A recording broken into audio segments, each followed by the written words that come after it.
And we're live. Welcome, everybody, here to the Lakers Lounge. I'm Anthony Irwin, joined today following a fantastic win the previous night. And around 24 hours or so, or no, I guess now it's like 16 hours or so, of just ridiculous takes about timeouts and who can call timeouts and all of that stuff. And then hilariously, right before we got going, Jovan Buha of The Athletic is who's joining me. You let me know that you were the pool reporter. So you've been dealing with that in your mentions all day. Are you a Yeah. timeout expert now? Like, apparently, yeah, it was it was a crazy post game, kind of waiting on finding out when I was going to be talking to the referee crew and trying to navigate. I'm in a walking boot, so I'm also not the most mobile person right now. So it was like going from one place to the other and trying not to miss LeBron post yeah, game. So it was a hectic scene last night. I need so many details about this poll report because it has become a subject of Zapruder type treatment Yeah. in in Phoenix, around the league. Harrison made the great point last night on Twitter that this is how we know that the in-season tournament is now real, because there are now conspiracies being thrown out that the league is rigging it for the Lakers. Like, this is Yeah. we have made it. Congratulations to Adam Silver on that. But yeah, the whole timeout thing, the thing that I have found the most fascinating and interesting about it, among several other things, is that Kevin Durant basically came out last night and said there was a play that happened. It was a bang bang play, but there were plenty of other opportunities to win the game. And then I saw Suns fans going after him a little bit. It's like, no, no, no, Kevin, we lost because there's this conspiracy thing over here. And I'm just like curious, like, in your dealings with the pool, like, did the referees recognize that they had made a controversial call? I think so. So you submit basically every game. There's a pool reporter. It's usually a home reporter that covers the home team. Hmm. And by the end of the game, if you have a request for the referee crew, you have to submit it to the league alongside your couple of questions. You get two questions, Hmm. and then they approve it, or they give you some feedback, and you kind of go back and forth on that, and then they basically send you a Zoom link at some point after the game once the refs have changed and kind of gotten ready to leave the arena, and then you basically hop. It's really quick. It's about a 1 to 2 minute process. Hmm. You exchange your pleasantries of, hey, how you doing, like, and then you just Yeah. go straight into it's very professional in terms of just like, you just ask the questions, that's it, they transcribe it, they post it, and then that's how it works. So didn't really get any other details outside of the transcript that was posted, but Hmm. for me it was clear based on I had a certain vantage point where I was kind of diagonal from where Austin was.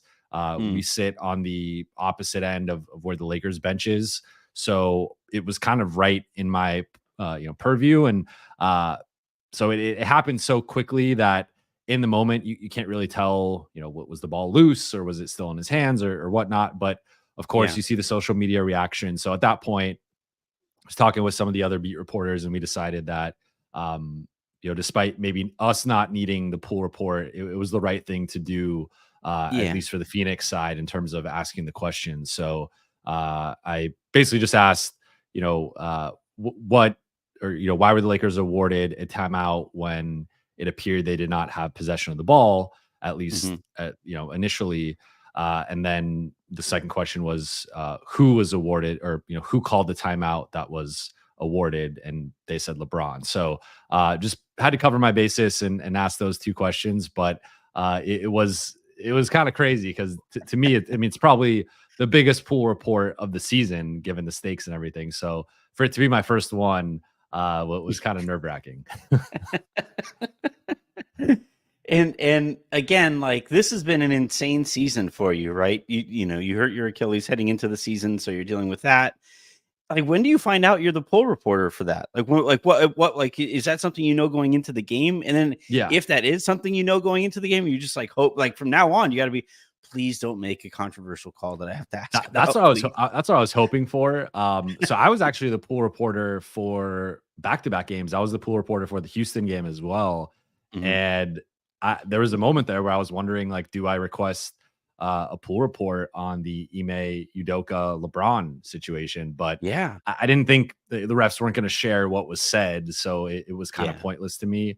Of just a coach and a player had a heated discussion and they both were teed up and one, the coach already had a technical, so he was ejected. Like that, it was pretty Yeah. straightforward to me. But the timeout situation, I thought was, I wanted, the ref to hear the ref's point of view and to give them a chance to defend themselves and potentially apologize if they felt it was the wrong call. But obviously they doubled down on it and said that upon the review they felt Austin Reeves had the ball pinned to his leg at the time that LeBron was calling timeout. So, Mhm. yeah, it's crazy. I mean, like I've been the pool reporter a bunch of times. I've just never had to do it. And Yeah. sometimes they reject, like there was, the Oh. Shannon Sharp game.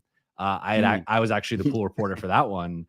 Yeah. And the league didn't feel like that because it wasn't a player or a coach or someone affiliated with the NBA that rose to the level of being worth a pool report with regard to Shannon Sharp and that whole situation. So sometimes it doesn't work out in terms of you can request it, and if they don't feel it rises to that level, they won't accept it. But last Yeah. night, I think with the social reaction, with it, of course, Phoenix It was a afterward call that could go going on, both ways too, yeah. you know? Well, and I So think there's also the context is like I think it'd be one thing if it was like that same sequence happens and the game's maybe tied, and then the Lakers score and they win the game off of that.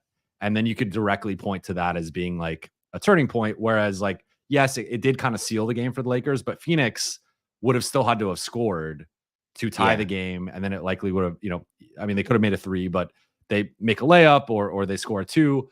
Like that goes to overtime. And I think with the way the game was going, the Lakers had played better and probably would have won in overtime. Also, KD and Devin Booker each had 5 fouls. So like Yeah. you can And play that what if game always. And I do think I understand why it's a controversial call. And I think I could see why Suns fans and why the Suns were upset. But I don't think even if they had gotten that call reversed, I don't know if they necessarily would have won the game. I just have one more question on this. I promise we'll move Yeah. on. If you had a follow-up, right? Because apparently you only get the two questions for the referee there. If you had a follow-up, what would it have been? Like if you had the opportunity to ask and have any question answered, what would your follow-up have been there?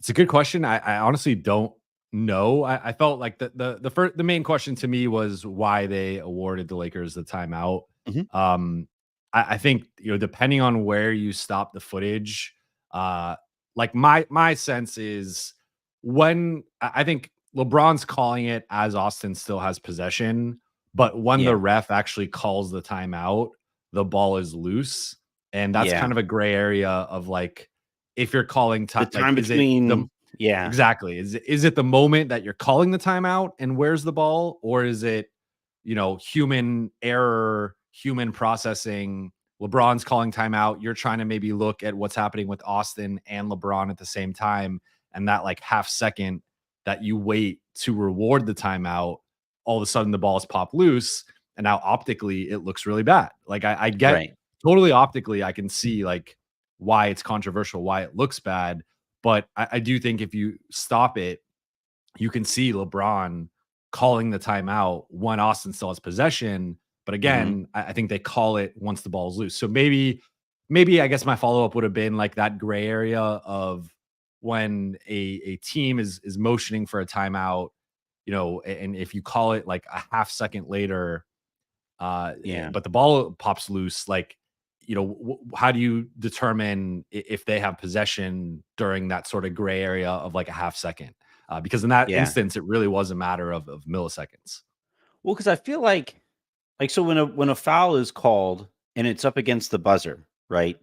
Usually in that spot, they will decide to award the foul based off of when the contact happens, not when the foul is actually called, you know? And I That's a feel good like point. this would kind of Yeah. fall into that category there Yeah. as well. And the other part of it too, like on the backside of the play, maybe Grayson Allen hustles a little bit more if it isn't whistled dead or whatever, but he got the ball really close to the baseline. Like so close that I'm not even positive he got to it before it went out of bounds. And now I believe it would have been off of Austin there. But then it kind of depends on if it's like, did Allen have the ball on the baseline when it arrived there or whatever? It's just there's so much going on there. And I don't know, like my initial take, because Harrison and I went live right after the game. So I missed all of this discourse basically. And then after I finished recording, I hop on here. I'm like, of course. It was an incredible Well, game. and also there was contact, like there was contact on Austin. And Yeah. I think because It Devin would have been Booker and Booker Kevin 6. Durant, I mean, they both didn't want to foul, obviously, to not foul out. But I also think a combination of them both being superstars and the Yeah. refs being aware of their foul situation, I think if maybe they have like 3 or 4 fouls, potentially there's a foul called there based on the contact to knock the Yeah. ball loose. So, like in that scenario, I mean, Austin said afterward he felt he was fouled. Yeah. Austin and Darvin LeBron and Darvin kind of alluded to that as well. So I think you could also make the case like the Suns got away with some contact that had that been called, either Booker, I think more likely Booker, but Booker or Durant is fouled out. And then now you're sending Austin, an elite free throw shooter, to the foul line. And that basically ices the game. And now you're also without one of your 2 best players. So Right. it could have gone multiple ways. Like I totally get optically. I think in real time, like I thought the ball was loose. Like my initial reaction, if you asked me, stop, freeze frame it right there, seeing it live, it looked like the ball was loose. Like I was pretty shocked at the call. But upon rewatching it, seeing when LeBron was calling the timeout, I do think it was the right call. But again, kind of the bang bang nature, it happening within milliseconds, and them awarding it to the Lakers when the ball was kind of loose. That's where again, it's not a great look. Yeah. Yeah. I mean, I just think it's one of those plays, because the other thing too is you almost never see a player awarded a timeout when they aren't involved in the play. Usually it has to Yeah. be a coach who like sprints onto the court, gets their timeout, or I can't really recall very many instances where a player on the other side of the court gets the timeout there. And I can understand why, like, especially with the way that people feel about the Lakers, I can understand why this discourse took place. It was totally predictable, but it was also kind of a bummer because it was such a great game. It was, It took away from it, what was a great game. yeah. And you had mentioned the Lakers playing better to that point in the game. And one of the reasons I thought that they had played better was they had all of their wings, and I thought Darvin used all of their wings. Some Jared Vanderbilt I thought seemed to be clearly still on a bit of a minutes restriction, and there was a play where he came up a little limp at one point. Max Christie only got 8 minutes, which I didn't necessarily agree with, but at various times throughout that game, because like Gabe wasn't available, the Lakers were huge on the perimeter, and I thought that really gave Phoenix some issues. So, you and I talk about all kinds of stuff when we talk about the Lakers, but frankly, my favorite thing to talk about is just the basketball. And I really think in this case, like just from a basketball perspective, the Lakers may have found their identity. With all of these wings, you play 2 of them at any given time, whether that's with or without LeBron and or AD on the court. I do think last night sent like another message to Darvin, like stop playing AD or stop playing groups that don't have LeBron and AD out there. That I thought kind of swung the game back in the wrong direction. Yes. But it's rocket like, science. It's a crazy to say. It was funny. They sat down, boom, 5-0 run. One of them comes back in. They still kind of tread water, but they wind up giving the lead. And then both of them are out there again. Bang, 11-0 run in the Lakers' favor. It was just, I don't think basketball is all that complicated. But the identity though, this almost harkens back to that 1920 team that could really just shut teams' water off. That was a really good Phoenix offense. And yeah, they were missing Bradley Beal or whatever, but Grayson Allen was playing out of his mind. He was making pull-up threes. Eric Gordon knocked down some shots. I thought KD was out of his mind for large chunks of the game. Devin played kind of a bad game by his standards, but I really kind of think it comes down to Cam is a long, mobile wing. Jared Vanderbilt has one of the best motors in the league, and Max Christie, I think we're kind of watching him become a really good perimeter defender. So, what are the chances you think that the Lakers kind of acknowledge that this might be their identity here moving forward? Yeah, well, I think they're acknowledging it. I mean, Christian Wood, DNP CD last night. I thought that was Mhm. very telling of how much the Lakers have talked him up since the summer and talked about the big role that he's gonna have and the big role that he has had at times, including against these very Phoenix Suns Yeah, earlier in the season, defending Kevin Durant at times, which is kind of crazy in retrospect that like the yeah, Lakers were closing games with Christian Wood on Kevin Durant as opposed to having Jared Vanderbilt available, having the confidence in Cam Reddish or the confidence in Max Christie. Cam obviously played a big role in that second Phoenix matchup. That was the game that he entered the starting lineup. But I think we've seen it these last couple games now. And really, it's been trending this way throughout the season. I think we've seen flashes and glimpses of it. But right now, I think it's clear. Like, I mean, if we're ranking the Lakers' best players in order from first to 14th. I do think Jackson Hayes and Christian Wood are pretty low on that list. And yeah, I think you're kind of seeing now it's sort of like one of those guys can be an 8 to 12 minute backup, but the rest of the time it's going to be 80 at the 5 or maybe some smaller lineups with LeBron or Rui at the 5 and then the rest of it's just all wings with Austin and D'Lo at the 1 and then maybe we'll see what happens when Gabe Vincent comes back at some point if in the unknown future. yeah, But like, it's just an army of wings, and it's crazy because we haven't seen this from a Lakers team really since the 2019-20 season, as you said. But even then, yeah, they didn't have like this is different. they didn't have this level of perimeter size in terms of like, I mean, like Kuz and like I think they had a little bit more front court size at like the 4 or 5 spots, but Yeah, not like Max Christie, a Cam Reddish, a Vando, a Root, like these guys that can play. Even a Torian's big for like a shooting guard. Like so, I think that just level of size and length and athleticism on the perimeter, all of a sudden it's completely remade this team because we were talking about them kind of being small and some of the, I mean, they started the season with Torian, Austin, and D'Lo for the first 8 or 9 games, and it was a totally different identity and makeup. But yeah, now that everyone's healthy, now that Darvin has kind of figured out what lineups are working, what combinations are working, I think you're seeing it now where this group is going to win with its defense and it's going to win with the heroics of LeBron, AD, Austin, and maybe D'Lo in certain situations. And that's kind of the 2019-20 identity. That group won by being big, by playing smash mouth basketball, by being an elite defense, and then just having enough offensively with LeBron, with AD, and then with role players making some big shots. So I think you're kind of seeing that replicated now and they're looking really, really good. And I think yeah. they should probably be the favorites to win the in-season tournament right now. Were they as overwhelming in person as they felt on TV defensively? Because Yes.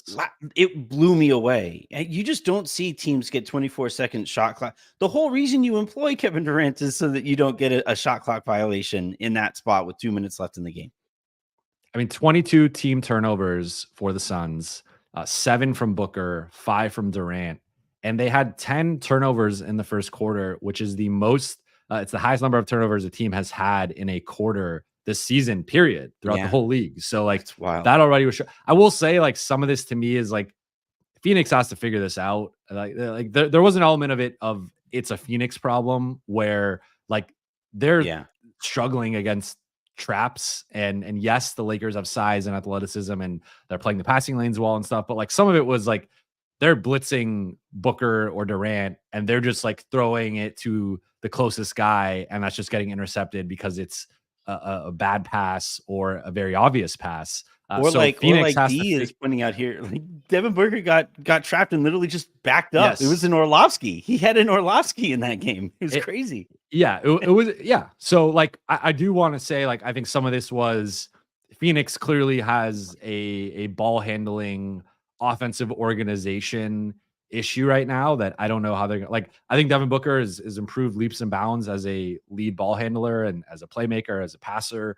but they clearly, like, at their worst, they're just throwing the ball away. And it was kind of crazy because, like, I felt like when they were actually able to run their offense, they were getting really good looks, and that was what Yeah. was keeping the game close. Was like Lakers ended up taking 27 more shots than the Suns and still only won the game by 3, and that was because the Lakers couldn't make anything. But that possession disparity really is what swung the game. Like, we could talk about the timeout, we can talk about this, we can talk about that, but like, Lakers getting 27 more shots because of offensive rebounds and because of turnovers, like, that was the difference in this game, in my opinion. Yeah, that is a, even given some of the issues the Suns have creatively, right? They don't have campaign anymore. I think they really miss him. And Eric Gordon is good at creating for himself, but isn't really a creator for others. So you have Devin Booker basically operating as a point guard, and I think that's kind of limited what they can do offensively in creating for everybody out there, right? At the end of the day, you still have Kevin Durant. He was special last night, and Devin is going to be able to get his shot off against just about anybody. But even that said, the way that the Lakers basically compounded those creative issues, I really think that, like, you could extend some of the problems that they created against Phoenix here against just about anybody, because, like, one thing I noticed last night, and there have been good clips put up on Twitter that showed this. LeBron was playing almost like a free safety middle linebacker, where he was just kind of like putting himself in the middle of of Phoenix's offense, and he was telling other guys, "Are Cam, you can actually move still, so you go stand over there. AD, you pre rotate over there. I'll stand over here." And LeBron is such a genius when it comes to offense. He knows which passes need to be made in order for that offense to operate at its highest levels. And with the Lakers, if they do continue forward with playing this many wings and doing maybe a little bit more switching than they have done to this point in the season, that allows LeBron to simultaneously kind of save his legs on the defensive side, but still remain impactful. And that's pretty, that he wasn't even able to do that on the 1920 team, because Kuz was their best. I guess you could say Danny Green. Green was better suited to guard kind of smaller wings. Kuz was having to guard like the KDs when they happened. So occasionally LeBron had to step in and play like legitimate one-on-one defense. Here on this team, though, he can play that free safety role, and that's not something we've really seen him do much. We know AD is great at it, and I think if they're able to unlock that with both of those guys, I just don't know how you score on an engaged LeBron. Like a team that has the defensive pieces that the Lakers have, and an occasionally more engaged LeBron playing this kind of role, that is really difficult to score on. And I thought it was pretty immediate. The impact that Jared Vanderbilt had on the game, right? It was like 3 offensive rebounds in his first 5 minutes. I think he finished with 5 or something like that. The He Lakers had have 4, had yeah. the Lakers have had real problems with offensive rebounds to this point in the season. They're like in the 22nd, I think, in the league. He immediately helps there, but I also think he sets a tone to where, like, everybody sees him working that hard, and the Lakers were flying around last night. So that was really exciting to watch that take place there in that setting. Now we'll have to see if they can carry that enthusiasm and discipline forward when there isn't $500,000 directly on the on the line in that game. Um, Yeah. what are your thoughts? We'll quickly hit on the in-season tournament.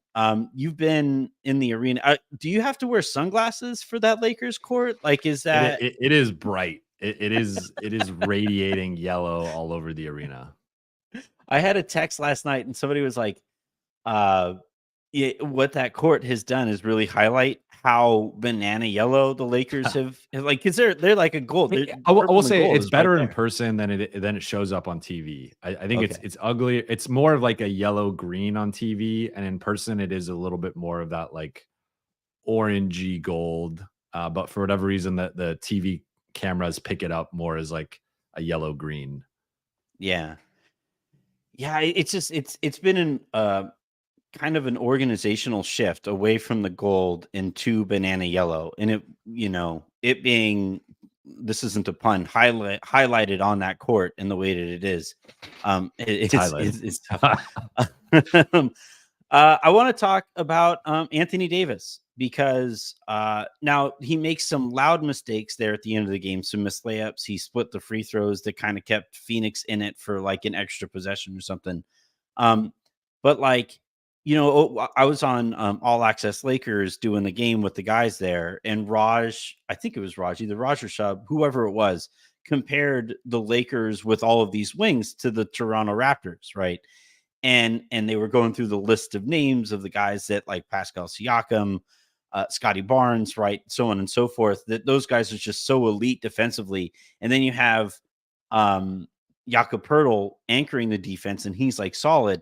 And I was like, yeah, guys, but what's going to make these Lakers special is that you have all of those wings, and you have this pterodactyl over here in Anthony Davis who can just swallow up offensive sets.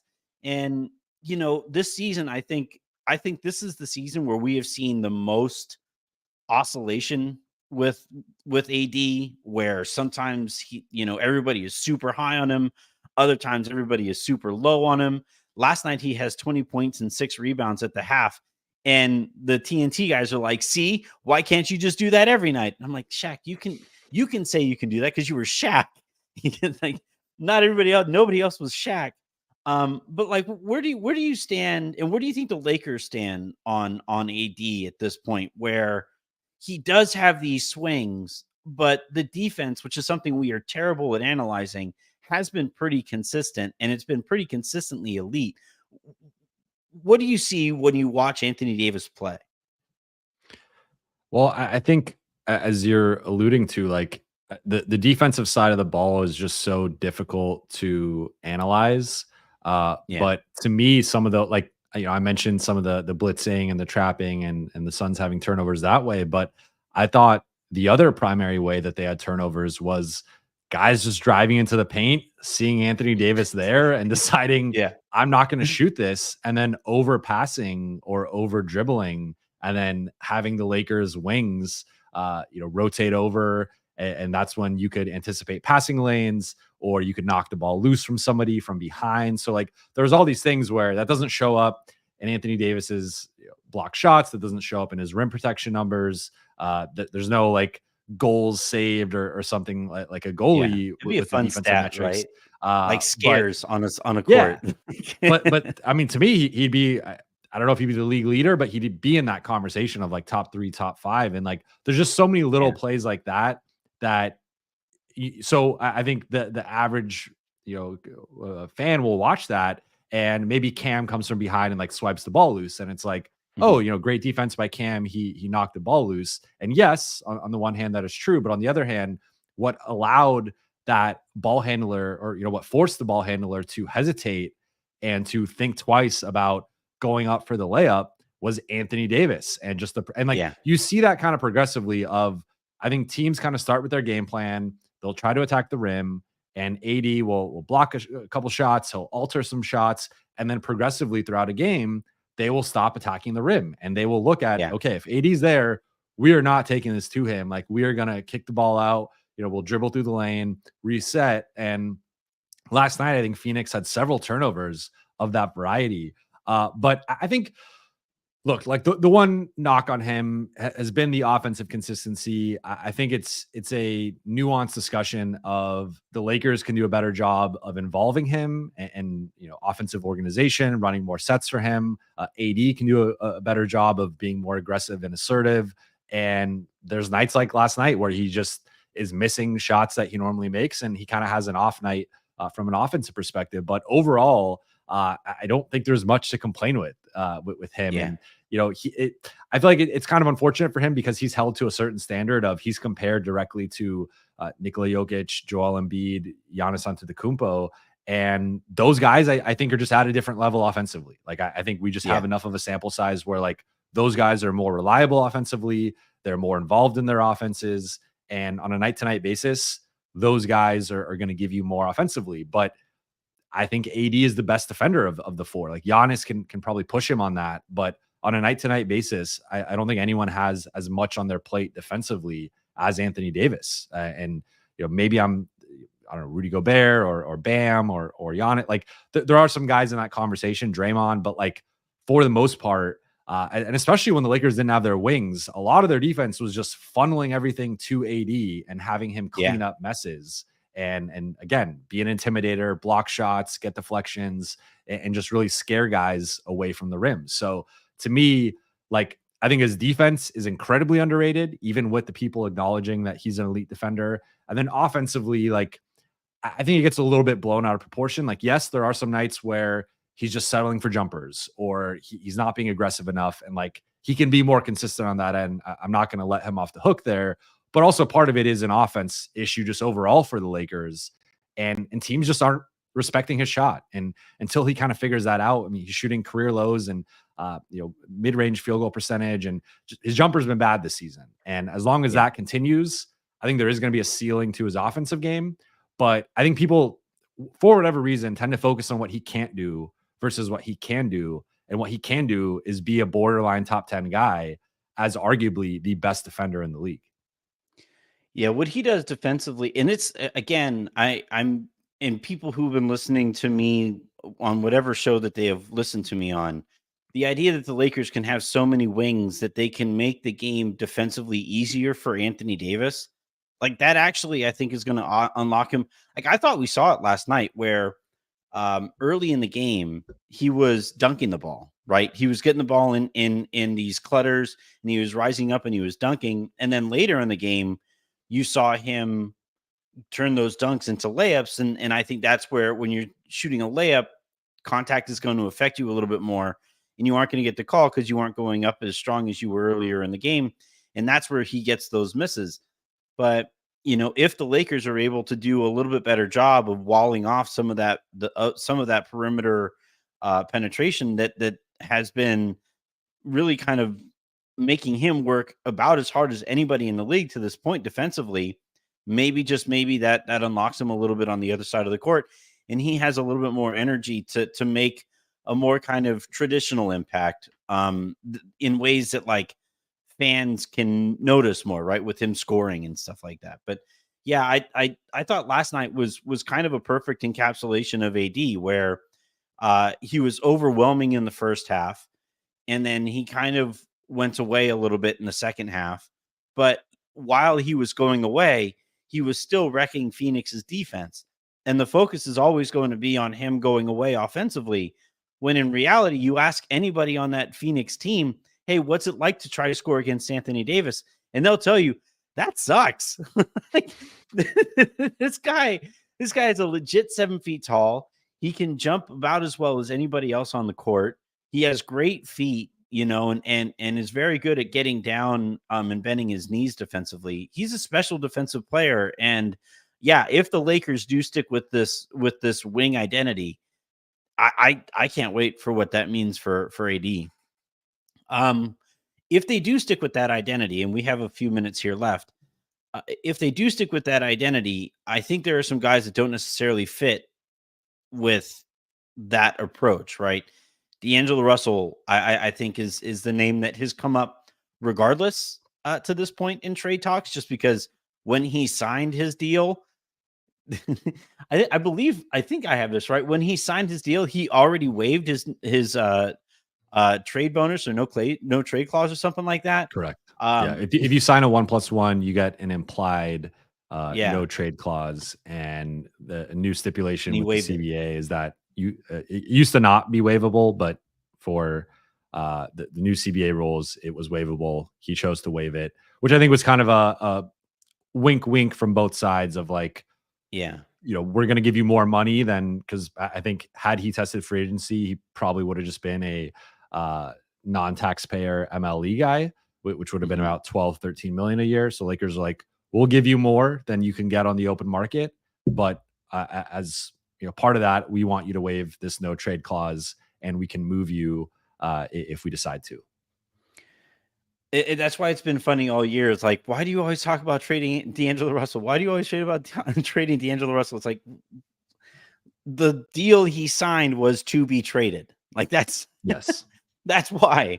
But so you had that game last night, and it was another game in a long string of games that have like any kind of raised stakes. And I think D'Angelo Russell has a pretty mixed bag with more of those games being on the side of he gets played off of the court, right? He didn't finish last night's game. Obviously, was really bad in last year's Western Conference Finals. Did have some good games against Golden State when they played them, and somewhat in Memphis. And frankly, when he is playing well, the Lakers are basically unbeatable, I think. Um, but that is a gamble that I don't think the Lakers are interested in making. And with the way that Austin is controlling the ball late in these games anyway, I don't know if it makes him very much sense to have 16, 17 million dollars of your cap devoted to a guy who won't be playing in those spots. I also think with the way that Cam has played this year, and with what we have seen from Max, and obviously what Vanderbilt brings as well, and Darvin Ham's reliance on Taurean Prince, that maybe there might not be the yeah, you picked up on that. How about over reliance? I'll add the over in there. I appreciate that. Him coming back into the game last night was just wild. I was sitting there watching the game. I mean, look, like, Lakers played great defense overall. They forced Phoenix in a lot of turnovers. Kevin Durant was 12 for 17, and I don't have the matchup numbers at my fingertips right now, but I believe a majority of those makes were against Taurean Prince, and several of those misses were against Jared Vanderbilt. Like I thought, I know Vando was on a minutes restriction, but the difference between Taurean Prince defending KD and Jared Vanderbilt guarding KD was night and day, in my opinion. Yeah, and I mean, you can maybe, if you want to, depending on what player the Lakers would be looking to get back, maybe you throw Prince in there instead of Rui, so that you have a piece of this team here moving forward, right? Chances are the Lakers are going to lose Cam Reddish in this upcoming offseason because he's outplayed his minimum contract. So maybe it makes some sense to trade Prince if possible and not Rui. That way you have one of these wings coming back next year alongside Jared Vanderbilt and Max Christie. But yeah, well, you had talked, I think, with Jason on Hoops tonight about the Levine, Caruso, DeMar DeRozan situation. I think as we get later into the year, the list of names that the Lakers are going to be interested in. I saw a funny report from Shams Charania today that the Knicks are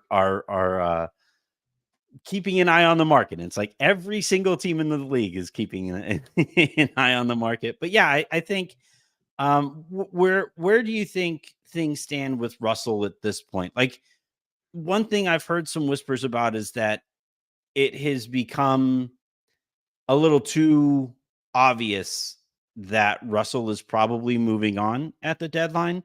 Have you heard anything about that with Russell at this point? I mean, I don't think it's a secret. Like, I think, as you stated earlier, like the way the Lakers structured his contract, 2-year deal, player option, second year, so he can test the market next summer if he has a good year, which I think he has a good year. Like, I think, I know the D'Lo stands have come for me at times because I've been critical of him. Like, I think he had a really bad playoff series against Denver. I think there's been some revisionist history of how good he was in the first 2 rounds. I think the numbers in the aggregate were solid, but if you actually go back and watch some of those games, it was more like a good quarter out of 4 quarters, or maybe 2 good quarters out of 4 quarters. And like, D'Lo's so explosive offensively that he can drop 15 in a quarter and he'll get 19, 20 points that game. But the other 3 quarters, he's not really impacting it, and he's a target defensively. So I think that goes back to more last postseason. This season, I think he's been really good. I know it's kind of him versus Austin. Like they're kind of naturally pitted against each other, Yeah. which is the makeup of this group. And I'll say on the aggregate, I think he's been better than Austin, all things Yeah. considered, this season. But as you said, just the way that their contracts are structured, like Austin is on a value contract. Austin Reeves at $12 to $13 million a year for the next several seasons is a crazy value that the Lakers would be foolish to give up on. So just based on the way their contracts are structured, the team controlled nature of them, like, whether you think D'Lo is better than Austin or Austin's better than D'Lo, Austin is on a better contract for the Lakers, a better contract to keep. Again, taking aside their talent, how they fit, all that stuff. So just in that, through that lens, it would be wise for the Lakers to keep Austin Reeves. And if they have to move one of them, which they likely will have to, it should be D'Angelo Russell. And that's the way that they approached the negotiations this past summer. And that's been the plan moving forward. Now, I will say, I think with the way that D'Lo has played and the way, like some guys, we see them struggle in the playoffs with a particular team and they come back a shell of themselves, or it kind of extends into the following season. That has not been the case for D'Lo. Like, yes, he had a bad game last night. He played bad against them. Like, I think he's kind of played bad in some of the bigger games this season, but I still think overall he's been pretty good. And I think from the Lakers side, there is I think it's become more palatable to potentially keeping him if for whatever reason the right deal isn't there.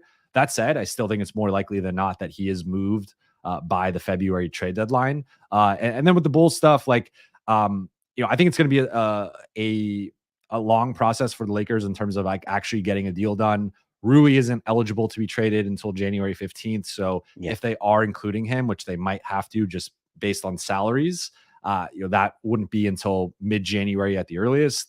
So from my understanding, they're more likely to make a trade later in the trade window versus sooner. And I mean, that's just kind of how it tends to go anyway. And most trades don't happen until mid-January or later. So sure, there could be a trade that comes about that they love, but I don't think it's going to be a Zach LaVine trade necessarily. I think the Lakers would try to hold on to as many assets as possible in a potential Zach LaVine trade. Whereas a potential DeMar DeRozan, Alex Caruso trade, I think that's where you start to see them being more willing to potentially give up better assets and that type of deal, because DeMar's an impending free agent. Alex Caruso has a $3 million partial guarantee next year, which they obviously would guarantee. Then you have him at a $10 million salary for next season. So like just structurally, those contracts are much better than Zach LaVine, who's making $138 million over the next 3 years. So I think in terms of fit, I mean, Alex Caruso is the best fit of the three for sure. You could debate DeMar versus Zach, but when factoring in the contracts, when factoring in the injury history with Zach, I think you can make the case that DeMar is just a better value, even though he is older and a worse shooter. So I think with that, like the Chicago stuff is still weeks away, and more likely to me, if something happened, it would likely be Zach getting traded elsewhere. And then the Lakers, Chicago kind of having a fire sale, Lakers come in and try and get Caruso or DeRozan. Andor is interesting. But I think I was watching last night's game and I was thinking to myself, like, man, if you put Caruso on this defense that is already giving Phoenix those kinds of issues, I don't know how teams score against that. Like I legitimately, and I think in that case, you put Caruso on Booker and you put, because I mean, I thought it was telling, like you kind of had to pick between Booker and Durant, and they put Reddish on Booker and Prince on Durant, and like on some level you can make the case, okay, Booker's the primary ball handler, you're going to disrupt the offense. Like he had more turnovers than KD, so like maybe you want to deploy Reddish that way. But to me, I thought it was a little telling of like they were more afraid of Booker than KD. But you don't have to make that choice necessarily if you have Caruso. Like you can put him on Booker, put Reddish on Durant, and now you can kind of match up with any 2 through 4 wing combination. Be it the Suns, the Clippers, the Celtics, like any of those teams that have like 2 or 3 all-star level guys. You now have the weapons to throw at them. Whereas right now, I think as long as Torian is factoring heavily in, I know some of the numbers say he's been good defensively. Like to me, eye test just is not passing it. He's too small compared to KD. He's got 5 or 6 inches smaller than him. Like I don't think that's a great defensive matchup dies for on Lakers. screens. Like he just So every time he gets screened, I'm like, are you okay? it plugs Are you, that like guard. I still think they have like like more of a guard defensive hole where like we're yeah. talking about wings and like a De'Aaron Fox. I still think is a tough matchup for the Lakers. Whereas you have Caruso. I think that it's the last kind of hole in the defense, in my opinion. It's still kind of like that point guard, point of attack spot. Yeah, and look, getting Caruso is going to be tough. Every Yes. basically playoff contender has their eye on him. The Bulls started the season in some of the conversations I had around the league saying it doesn't matter if Levine gets traded. It doesn't matter if a fire sale happens. Caruso is too valuable and on too great of a contract. There's a chance that the Bulls still hold on to him, basically. So it's going to cost, I remember laughing out loud when I saw Lakers fans start to wonder, like, hey, maybe Caruso could be a throw into the Levine deal. I'm like, no, No, Levine would wind up being a throw into the Caruso deal based on the it's more likely. conversations Yeah. that are held around the two guys in the league.